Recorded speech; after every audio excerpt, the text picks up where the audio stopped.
నమస్తే, నా పేరు హేమలత. స్పిరిచువల్ డివోషనల్ యోగా క్లాస్కి స్వాగతం.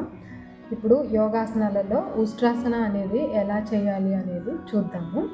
ఈ వీడియో చివరిలో ఉష్ట్రాసనకు సంబంధించిన ప్రాక్టీస్ యోగాసనాస్ ఉన్నాయి, ఎలా చేయాలి అని. ఇది కొంచెం టాస్క్ ఉన్న యోగాసనము, కానీ దీని బెనిఫిట్స్ చాలా ఎక్కువ. ముఖ్యంగా థైరాయిడ్ ప్రాబ్లం ఉన్న వాళ్ళకి, అలాగే నెక్ ఇష్యూస్ ఉన్న వాళ్ళకి, స్పైన్ ఇష్యూస్ ఉన్న వాళ్ళకి, స్టిఫ్ స్పైన్ ఉన్న వాళ్ళకి, ఈ అన్నిటికీ కూడా నడుము ఫ్లెక్సిబుల్ కావడానికి ఈ ఆసనం అనేది ఉపయోగపడుతుంది.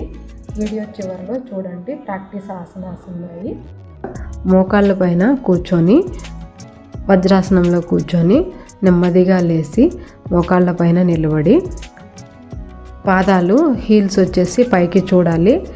వేళ్ళు సపోర్ట్ తీసుకొని ఈ వీడియోలో చూపించిన విధంగా పాదాల వేళ్ళని పెట్టాలి. చేతులు నడుము పైన పెట్టుకొని స్ట్రైట్గా మోకాళ్ళ పైన నిలబడాలి. ఒకసారి పొజిషన్ చెక్ చేసుకోండి. మెల్లిగా నడుముని పుష్ చేస్తూ బ్యాక్ బెండ్ అవ్వాలి. కుడి చేయిని కుడి కాలి హీల్ పైన, ఎడమ చేయిని ఎడమ కాలి హీల్ పైన, బ్యాక్ అలా లీన్ అయ్యి చేతులు రెండు పాదాల మెడమల పైన పెట్టాలి. పాదాల మెడమల పైన పెట్టాలి. ఇలా లీన్ అవ్వాలి. అలాగే మీకు కంఫర్టబుల్గా లేకపోతే మెడ పైకి లేపచ్చు, లేకుంటే మెడ డాంగిల్ చేయొచ్చు. ఈ ఆసనంలో మీరు ఎంతసేపు ఉండగలిగితే 30 సెకండ్స్ నుంచి 1 మినిట్ వరకైనా ఉండొచ్చు. మీకు ఏదైనా కంఫర్టబుల్గా లేకుండా పెయిన్ పట్టుకున్నా, కాలు పట్టుకున్నా సరే ఆసనం నుంచి బయటికి వచ్చి మళ్ళీ చేయడానికి ప్రయత్నించండి. ఈ వీడియో చివరిలో నేను మీకు ఈ ఆసనం ఎలా చేయాలి, ఆసనం చేయడానికి ముందు ఎలా ప్రాక్టీస్ చేయాలి అనేది కూడా చెప్పాను. వీడియో చివరి వరకు చూడండి, తెలుస్తుంది. మళ్ళీ ఇంకోసారి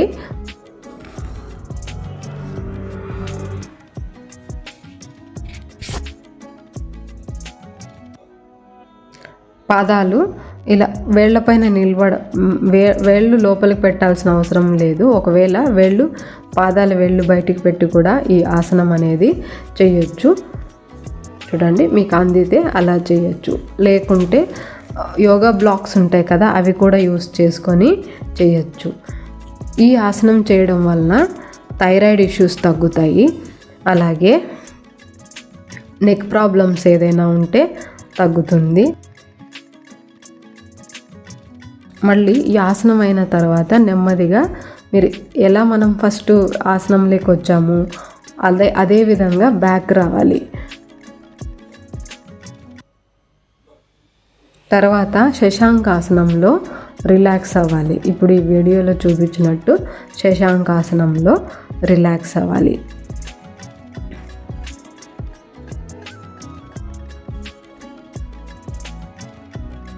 నార్మల్ ఇన్హలేషన్స్, ఎక్సలేషన్స్ తీసుకోవాలి, లేదా మీ బ్రెత్ని అలా వదిలేయండి.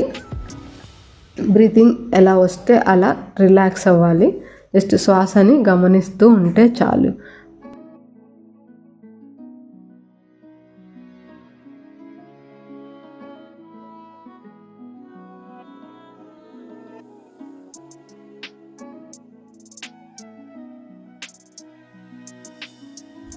వీడియోలో చూపించినట్టు ఉష్ట్రాసనము చేయడానికి ముందు కాళ్ళు తొందరగా బ్యాక్ హీల్ అందదు కదా, అప్పుడు బాడీ ఫ్లెక్సిబుల్ అవ్వడానికి కొన్ని ఉష్ట్రాసనకు సంబంధించిన ఎక్సర్సైజెస్ చేస్తాము.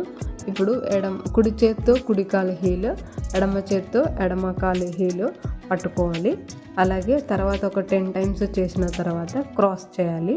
అంటే కుడి చేత్తో ఎడమ కాలు హీలు, ఎడమ చేత్తో కుడి కాలు హీలు, అలా ఒక 10 టైమ్స్ ప్రాక్టీస్ చేస్తే అప్పుడు కొంచెం నడుము ఫ్లెక్సిబుల్ అవుతుంది.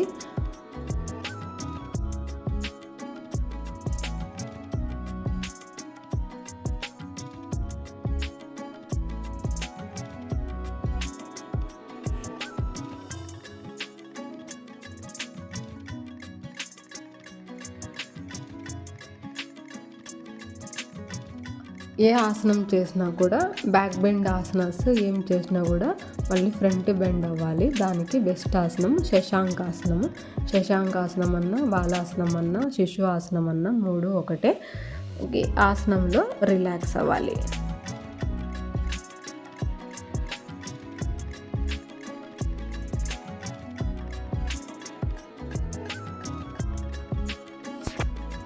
ఈ ఉస్ట్రాసనం అనేది ఛాలెంజింగ్ యోగా పోజ్ అంటాము. ఇది నెమ్మదిగా ప్రాక్టీస్ చేస్తే బెనిఫిట్స్ వచ్చేసి అన్లిమిటెడ్. ఇది స్పైన్ స్టిఫ్నెస్ని తగ్గిస్తుంది, ఫ్లెక్సిబుల్గా అయ్యేటట్టు చేస్తుంది. Camel pose. చెస్ట్ ఓపెన్ అవుతుంది.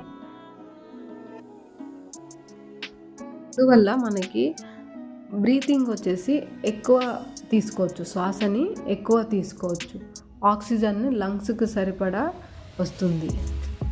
బ్యాక్ బెండ్ అవ్వడం వలన అబ్డామినల్ ఆర్గాన్స్ అన్నీ, అంటే పొట్ట భాగము అంతా బాగా మసాజ్ జరుగుతుంది. అబ్డామినల్ ఏరియా అంతా మసాజ్ అవ్వడం వలన ఏదైనా డైజెషన్ ఇష్యూస్ ఉంటే పోతాయి.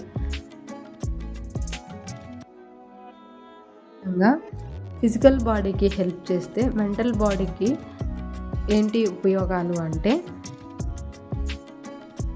స్ట్రెస్ లెవెల్స్ తగ్గిస్తుంది, మైండ్ని కామ్ చేస్తుంది. ఉదయం ప్రాక్టీస్ చేశారంటే ఆ రోజంతా రిలాక్స్డ్గా ఉంటుంది, లేజినెస్ అనేది ఉండదు. అన్ని యోగాసనాలు ఎంటీ స్టమక్తో చేయాలి, లేదా ఏదైనా ఫుడ్ తీసుకున్న 2 hours తర్వాత చేయాలి. ఈ ఆసనం చేసేటప్పుడు ఏదైనా డిస్కంఫర్ట్ ఉంటే చేయకూడదు. ఆసనం నుంచి బయటికి వచ్చేసి మళ్ళీ మెల్లిగా ట్రై చేయాలి. ఈ వీడియోలో చెప్పినట్టు ఉస్ట్రాసన ప్రాక్టీస్ చెప్పాను కదా, ఆసనాలు చేసి మళ్ళీ ట్రై చేయొచ్చు. అలాగే బీపీ, హార్ట్ ప్రాబ్లమ్స్ ఉన్నవాళ్ళు ఈ ఆసనం చేయకూడదు. మోకాళ్ళ పైన నిలబడేటప్పుడు ఏదైనా డిస్కంఫర్ట్ ఉంటే పిల్లోస్ కూడా యూజ్ చేసుకోవచ్చు. ఏదైనా మెత్తటి క్లాత్ కానీ పిల్లోస్ కానీ యూజ్ చేసుకోవచ్చు. సైడ్ చేతులు అందకపోతే యోగా బ్లాక్స్ అని దొరుకుతాయి. యోగా బ్లాక్స్ పెట్టుకొని సపోర్ట్ కూడా తీసుకొని చేయొచ్చు. ఏ యోగా ఆసనం చేసేటప్పుడైనా సరే మన బాడీని ఫోర్స్ చేసి చేయకూడదు, బాడీని ఫోర్స్ చేస్తూ చేయకూడదు. ఎంతవరకు వీలైతే అంతే చేయాలి. ప్రాక్టీస్ చేస్తూ ఉంటే పర్ఫెక్ట్ ఆసనము వస్తుంది. Thanks for watching. మీరు ఇంకా సబ్స్క్రైబ్ చేయకుంటే నా ఛానల్ని సబ్స్క్రైబ్ చేసుకోండి.